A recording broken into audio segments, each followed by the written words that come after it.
రమాదేవికి కాళ్ళు రావడంతో ప్రేమ్బాబు చాలా సంతోషంగా ఉంటాడు. తన చేతులతో రమాదేవికి జ్యూస్ తీసుకెళ్దామని చెప్పేసి కిచెన్లో గ్లాస్లో జ్యూస్ పోస్తుండగా చంద్రిక ఉన్ను చామంతి ప్రేమ్బాబు దగ్గరికి వస్తారు. ప్రేమ్బాబు, చాలా రోజుల తర్వాత నీ మొహంలో ఆనందాన్ని చూస్తున్నాం. అవునత్తా, మరి ఉండదా? మరి అమ్మ కాలొచ్చే కదా. అవును బాబు, అమ్మగారికి కాళ్ళొచ్చే అని చెప్పేసి మీ మొహంలో ఆనందాన్ని చూస్తున్నాం. సరే చామంతి, ఈ జ్యూస్ తీసుకెళ్ళి అమ్మకిస్తాను. పాపం అమ్మ ఎన్ని రోజులు కాళ్ళు పడిపోయానని కనీసం ఏమి కూడా తినలేదు. ఈ జ్యూస్ అనిస్తే కాస్త తన మనసు కూడా ఊరట పడుతుంది కదా. వెళ్ళి ఈ జ్యూస్ ఇచ్చేసి వస్తానని చెప్పేసి ఇక రమాదేవికి వెంటనే ప్రేమ్బాబు జ్యూస్ తీసుకొని వెళ్తూ ఉంటాడు. అదే సమయానికి ఇక వేసిన ప్లాన్ బెడిసి కొట్టిందని చెప్పేసి రమాదేవి గదిలో రోజా ఉన్ను అరుణ్ బాబు ఉంటారు. ఈలోపు వెంటనే రోజా ఉన్ను అరుణ్ బాబు రమాదేవి గదిలోకి వచ్చిన తర్వాత, అమ్మ, వేసిన ప్లాన్ మొత్తం అట్టర్ ఫ్లాప్ అయిపోయినట్టుగా అనిపిస్తుంది. ఏదో ఒకటి అనుకుంటే ఏదో ఒకటి చేసి నాన్న ఇలా చేశాడు. అయినా నీ బాడీ మొత్తం ప్యారలైజ్ అయిపోయింది. వేసిన ప్లాన్ బెడిసి కొట్టేలా ఉందే. అయినా ఇంతలా కష్టపడ్డావు. ఇక వాళ్ళందరూ కావాలని చెప్పేసి నీ కాళ్ళు తెప్పించడానికి నాన్న నరకం చూపించారు. అయినా కూడా సాటిస్ఫాక్షన్ అనిపించట్లేదమ్మా. అవును సార్, మీరు చెప్పింది నిజమే. అయినా అత్తయ్యగారి కాళ్ళు పోయాయని చెప్పేసి ఎలాగైనా ప్రేమ్ని స్టక్అప్ చేద్దామని పక్కగా ప్లాన్ చేశాం. కానీ వీళ్ళందరూ కలిసి అత్తయ్య కాళ్ళు రప్పించడానికి నాన్న చుక్కలు చూపించారు అని చెప్పేసి ఈ విధంగా రోజా అంటూ ఈలోపు అమ్మకి జ్యూస్ ఇవ్వాలని చాలా సంతోషంతో డోర్ ఓపెన్ చేసి ఉంటుంది కదా, లోపలికి వచ్చేస్తారు. కానీ రమాదేవి ప్రేమ్ వచ్చింది గమనించుకోకుండా, ఏమైంది అరుణ్, ప్లాన్ వర్కౌట్ అయిపోయింది కదా. ప్రేమ్ని వేల వేయకుండా ఎలాగైనా తను కంపెనీలో ఒక పొజిషన్లో నిలబడాలనుకున్న ఆ ప్లాన్ని బెడిసి కొట్టేలా మనం వర్కౌట్ చేసాం కదా. అయినా అరుణ్, నువ్వు కంగారు పడాల్సిన అవసరం లేదురా. అనుకున్న ప్లాన్ సక్సెస్ అయిపోయింది. కాస్త నేను ఇబ్బంది పడ్డాను అంతే అని చెప్పేసి రమ అంటూ ఉంటుంది. మనం ఎలాగైతే ప్రేమ్ని స్ట్రక్అప్ చేయాలనుకున్నామో అది చేసేసాం కదా. నా ప్లాన్ యథావిధిగా సక్సెస్ అయిపోయిందనేసరికి ప్రేమ్ వెంటనే ఆ మాటలు విని తల్లే తనని మోసం చేసిందని షాక్లో తన చేతిలో ఉన్న ప్రేమగా తనకి జ్యూస్ తీసుకొచ్చింది వదిలేస్తాడు. గమనించుకోకుండా అదే సమయానికి అందరూ ముగ్గురు కలిసి మాటలు విన్నా ఇక ప్రేమ్బాబు గుండెలు పగిలిపోతాయి. రామాదేవి రోజా ఒక్కసారిగా షాకింగ్గా చూస్తూ ఉంటారు. అంటే ప్రేమ్కి రామాదేవి ఆడిన నాటకం తెలిసిపోయిందా అని. ఇక సక్సెస్ అయిపోయిందన్న మాట విన్నా ప్రేమ్ గుండెలు పగిలిపోతాయి కదా. చామంతి ఆ రోజు చెప్తుంది, మీ అమ్మగారు నిన్ను మోసం చేస్తున్నారు. మీరు ఎదగాలనుకున్న ఆ స్థాయికి చెందకుండానే తను పక్కగా ప్లాన్ చేశారని చెప్పేసి చామంతి మాటలు గుర్తు చేసుకుంటూ ఉంటాడు. ఇక ఇంతలా మోసం చేస్తావా? నీకేం పాపం చేశానమ్మా? ఒక్క మాట చెప్తే నువ్వు ఎదగడం నాకు ఇష్టం లేదురా అని అంటే నేను కామ్గా ఊకునేవాని కదా.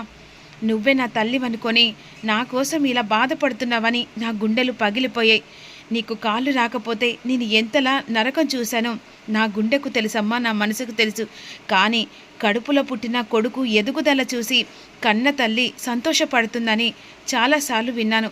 కానీ నా కన్న తల్లి ఇక ఇలా విషపూరితంగా కడుపు మీద కొట్టి కొడుకు ఎదుగుదల చూడకుండానే ఇలా ప్లాన్ చేసి తను ఇలా చేస్తుందని, నమ్మించి మోసం చేస్తుందని కల్లో కూడా అనుకోలేదమ్మా.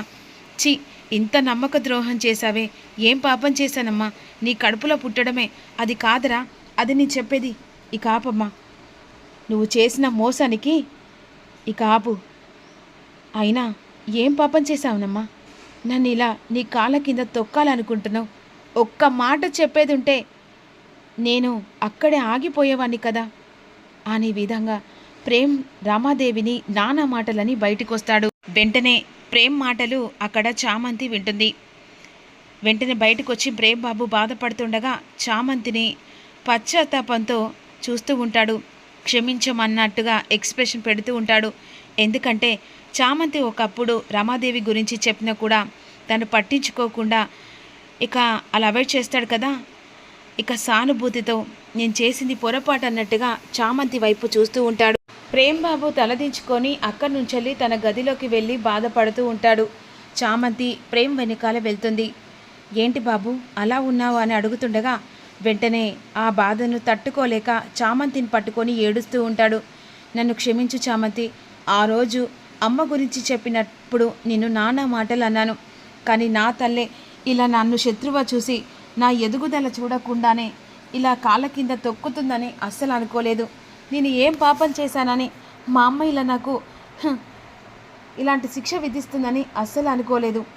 ఏ కన్న తల్లైనా తన కొడుకు ఎదుగుదల చూస్తుంది, కానీ నా తల్లి మాత్రం నన్ను ఎప్పుడు తొక్కితే బాగుంటుందన్నట్టుగా చూస్తుంది.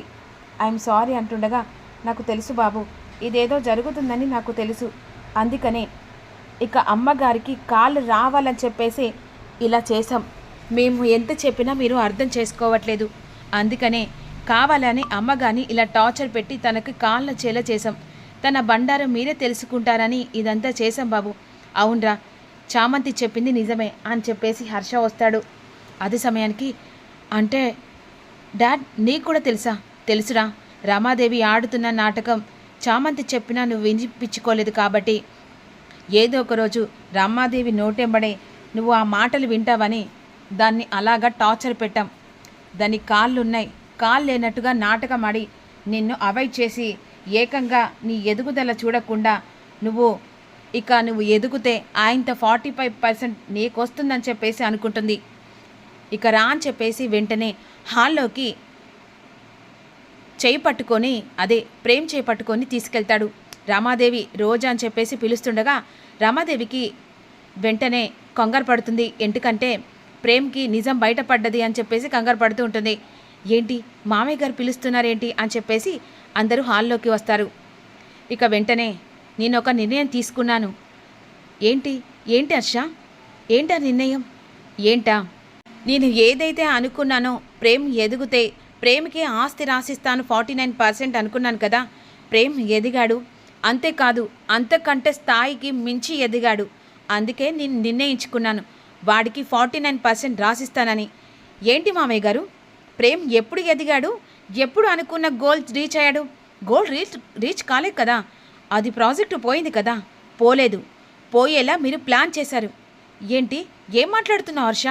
ఏంటి నాకు ఏం తెలియదు అనుకుంటున్నావా? నువ్వు ఆడిన నాటకం నీకు కాళ్ళు పోలేదు. కావాలని చెప్పేసి ప్రేమ్ని కాళ్ళ కింద తొక్కడానికే ఇదంతా ప్లాన్ చేశావని నాకు తెలియదు అనుకుంటున్నావా? అందుకనే నువ్వు తీసిన గొయ్యిలో నిన్ను పడేలా ఇలాంటి పక్కగా ప్లాన్ చేసి నీ కాళ్ళొచ్చేన నాటకం ఆడిన నీతోనే కాళ్ళు రప్పించేలా చేశాం. ప్రేమ్ని ఎలాగైనా ఎదిగితే 49% ప్రేమ్కి ఎక్కడ పోతుందని చెప్పేసి కన్న కొడుకునే కాళ్ళ కింద తొక్కాలనుకున్న కసైదానివి నీకు నేను ఆస్తి రాసిస్తానని ఎలా అనుకున్నావు? నా కొడుకు నా దృష్టిలో ఎక్కువే. అంతేకాదు వాడు నీ ప్రేమను ఏరికోరి వాణ్ణి కడుపును కూడా కొట్టుకొని ఈరోజు నీ కోసం తల్లడిల్లిపోయిన నా కొడుకు ఎదుగుదల ఎప్పుడో అందరి గుండెల్లో స్థానాన్ని పొందినాడు. అందుకనే ఇప్పుడు నేను నిర్ణయించుకుంటున్నానా, మీకు ఇష్టం ఉన్నా లేకపోయినా సరే వాడికి 49% రాసిస్తానని చెప్పేసి వెంటనే లాయర్ని పిలిపిస్తాడు.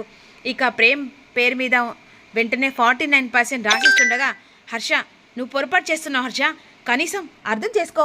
ఏంటి అర్థం చేసుకునేది? ఛీ నీచురాలా, అసలు కొడుకు ఎదుగుదల చూసి తల్లి తల్లడిస్తుందా లేకపోతే కడుపులో ఇంత విషయాన్ని దాచిపెట్టుకుంటుందా అనేది కూడా ఫస్ట్ టైం నిన్ను చూస్తున్నాను. కొడుకు ఎదుగుదల చూసే ఒక తల్లి ఇక ఎంతో సంతోషపడుతుంది. కానీ వాణ్ణి తొక్కాలని చూసినా నువ్వు తల్లివే కాదు.